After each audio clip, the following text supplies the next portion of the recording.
Selamat datang di channelnya Sustainable Indonesia. Di video ini kita akan belajar cara mengompos aerob tanpa memanen air lindi. Sebenarnya metode kompostingnya sama saja, hanya bentuk komposternya saja yang berbeda. Yang bisa memanen air lindi ada saringan di dalamnya dan bagian luarnya ada keran dan selang. Yuk kita mulai. Pertama-tama lubangi sisi kontainer untuk udara dan bawahnya untuk drainase air lindi. Siapkan juga tutup pada wadahnya. Bisa juga menggunakan bak bekas seperti ini. Bahan yang diperlukan adalah sampah hijau berupa sisa dapur. Dipotong-potong terlebih dahulu ya. Makin kecil potongan sampah-sampah ini, makin cepat dia berdekomposisi. Itu sisa makanan yang tadi, rumput segar, hasil pangkasan kebun. Pokoknya semua yang masih segar termasuk kategori sampah hijau.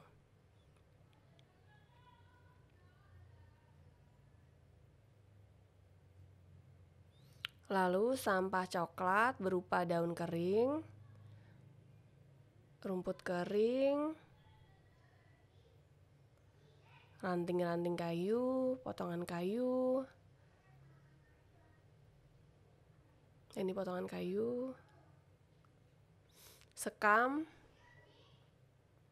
karton, kertas, dan kardus. Ingat kertasnya jangan ada yang sisi mengkilatnya ya. Itu ada plastiknya biasanya. Letakkan komposter di tempat yang teduh agar kompos terjaga kelembapannya. Letakkan langsung di atas tanah supaya air lindi langsung mengalir ke tanah. Nah, kalau nggak punya lahan gimana? Bisa tadahi komposter dengan lapisan sekam atau tanah atau campuran keduanya. Air lindi akan menyerap ke sini. Makin tebal, makin baik. Perlu diganti kalau sudah terlalu basah.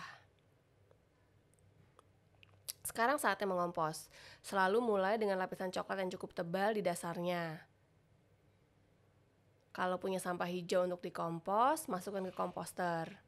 Ingat, ukuran makin kecil makin baik. Diikuti dengan sampah coklat, lalu aduk dan tutup komposternya. Begitu seterusnya, lapis demi lapis. Ini adalah komposter yang sudah hampir penuh. Prosesnya pun sedang berjalan. Di tengah-tengahnya sudah mulai panas. Punya sampah hijau lagi? Lakukan seperti sebelumnya. Masukkan sampah hijau, diikuti sampah coklat, aduk. Pengadukan ini agar sampah hijau tidak terkumpul jadi satu di tengah dan menghindari timbulnya bau ketika terdekomposisi. Layer terus sampai komposternya penuh. Kalau sudah penuh, aduk komposter seminggu sekali agar prosesnya rata. Dalam proses ini bisa ditambahkan air kalau dirasa komposnya terlalu kering. Airnya itu bisa berupa bioaktivator, bisa air cucian beras, bisa juga air biasa.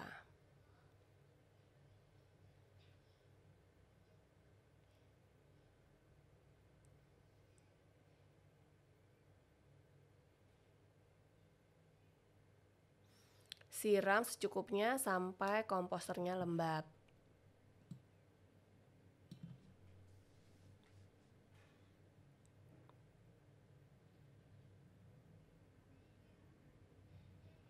Tips untuk mengadukan, apalagi bila komposternya penuh, adalah dengan memindahkan isi kompos yang satu ke kontainer yang lain.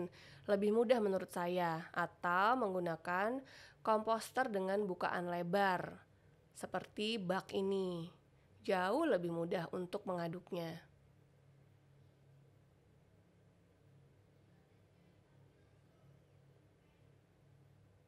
Dalam 1 bulan setelah penuh, biasanya kompos dengan metode ini sudah selesai. Tanda selesai adalah kompos tidak berbau tajam, melainkan bau tanah. Warnanya juga hitam. Kompos sudah lagi panas dan sudah tidak terlihat sampah organik yang utuh lagi. Kompos dapat digunakan untuk penambahan layer di atas tanah sebagai pupuk atau campuran media tanam ketika menanam di pot. Semua tanaman di kebun ini hanya menggunakan kompos dan kotoran hewan sebagai pupuknya. Dapat tumbuh subur dengan bahan-bahan yang dimanfaatkan kembali. Jadi semangat mencoba mengompos ya. Tidak ada loh kompos yang salah. Paling waktu panennya jadi sedikit lebih lama. Jadi jangan takut untuk mencoba ya. Untuk info keberlanjutan lainnya, silahkan simak Instagramnya Sustainable Indonesia dan jangan lupa subscribe ke channel ini. Dadah!